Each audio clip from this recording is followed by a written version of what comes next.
Magandang araw sa ating lahat. Ngayon ay ating pag-uusapan ng iba't ibang pamamaraan ng pagsasalin sa Filipino.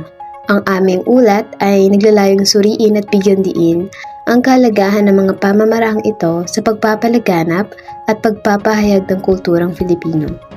Naway maging kapaki-pakinabang ang pagtalakay na ito para sa ating lahat. Si Friedrich Schily Maher, ang teorista ng aming artikulo, ipinanganak noong Nobyembre 21, 1768 sa Breslau, Silesia. Namatay siya noong Pebrero 12, 1834 sa Berlin. Siya ay kinikilala bilang ama ng Protestantismo at nagkaroon ng malaking impluwensya sa larangan ng teolohiya at panitikan sa kanyang panahon. Sa kanyang teorya ng pagsasalin, ipinakita ni Schily Maher ang kahalagahan ng pagpapalitwika sa pagpapalaganap ng kaalaman at kultura.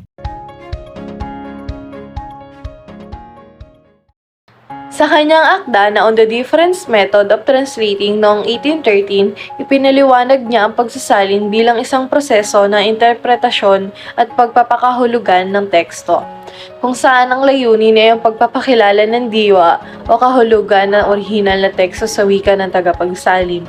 Ayon sa kanya, hindi posible na makuha ang eksaktong katumbas ng bawat salita o parirala sa ibang wika. Ngunit ang mahalaga ay mapanatili ang spirito o kahulugan ng teksto.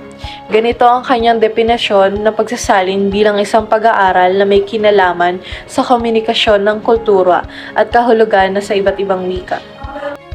Ayon sa kanya, ang pagsasalin na hindi lamang paglilipat ng mga salita kundi paghahanap ng tamang pamamaraan upang maipahayag ng wasto ang kahulugan at damdamin ng orihinal na teksto sa ibang wika. Pinapakita niya ang pagsasalin na hindi lamang teknikal na gawain kundi aktong pangkultura at pangkomunikasyon na naglalayong magdala ng mas malalim na pag-unawa sa mga ideya at pananaw ng iba't ibang mga kultura.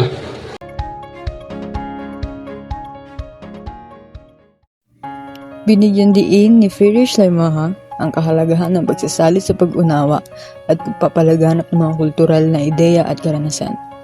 Upang maunawaan, may palaganap ang kahulugan ng mga teksto sa ibang mga wika at kultura. Naniniwala siya na mahalaga ang pag-unawa sa isang wika o kultura. Ayon sa kanya, ang orihinal na teksto ay dapat yakapin ng lipunan at ang isa ay may sapat na kasanayan sa wika upang maitama ito.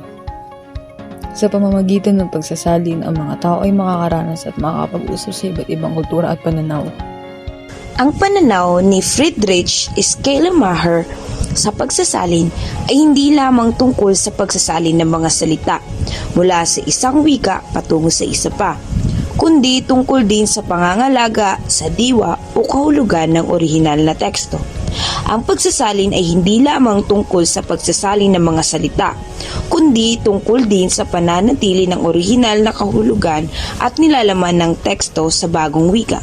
Naniniwala si Schily Maher na ang pagsasalin ay isang kritikal na gawain na nangangailangan ng pag-unawa at paggalang sa konteksto ng kultura ng orihinal na teksto. Nakakatulong ang prosesong ito sa pagpapahayag at pagbibigay kahulugan ng mga ideya mula sa isang kultura patungo sa isa pa na pinapanatili ang orihinal na kahulugan. Ang naging paliwanag niya rito ay sa pamamagitan ng proseso ng pagsasalin, tayo ay malimit na napipilitan na isalin sa ibang tao kahit ito ay taliwas sa ating pananalita. Dahil ang ating pagsasalita ay nagtataglay ng iba't ibang kahulugan ngunit may parehong salita, na sa naiibang temperamento at pag-iisip. Habang ito ay ating iniisip, tayo ay nagkakaroon ng proseso ng pagsasalin. Mga panahong kailangan nating isalin ang mga salita at kung kailan nais natin itong angkinin muli.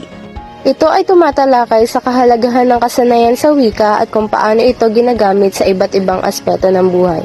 Ito ay nagpapakita na ang pagsasalita ng isang wika ay hindi lamang para sa akademikong layunin o retorikong sining, kundi maging sa mga pang-ekonomiyang transaksyon at diplomatikong palitan sa pagitan ng mga bansa.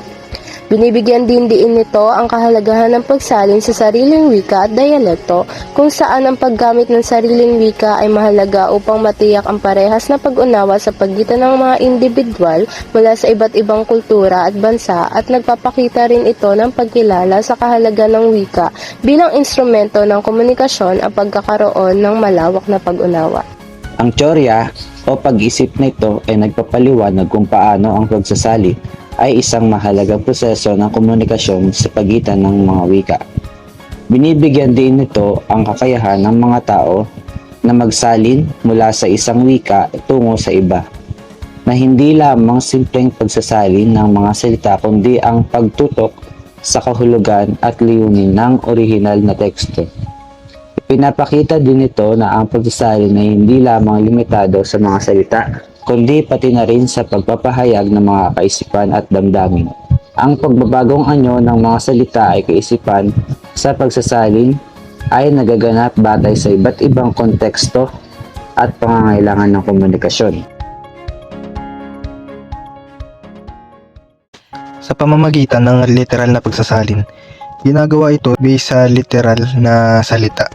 Kumbaga, kung galing siya ng English, ililipat mo siya ng direkta sa Tagalog na wala ka ng ibang ginagamit pa. Baga kung ano yung salita na Ingles, itatranslate mo lang siya as Tagalog. Pangalawa, sa pamamagitan ng malayang pamamaraan ng pagsasalin. Ito naman, nagbibigay daan yung pagsasalin para mas madaling maintindihan ng mga mambabasa yung wikang sinalin.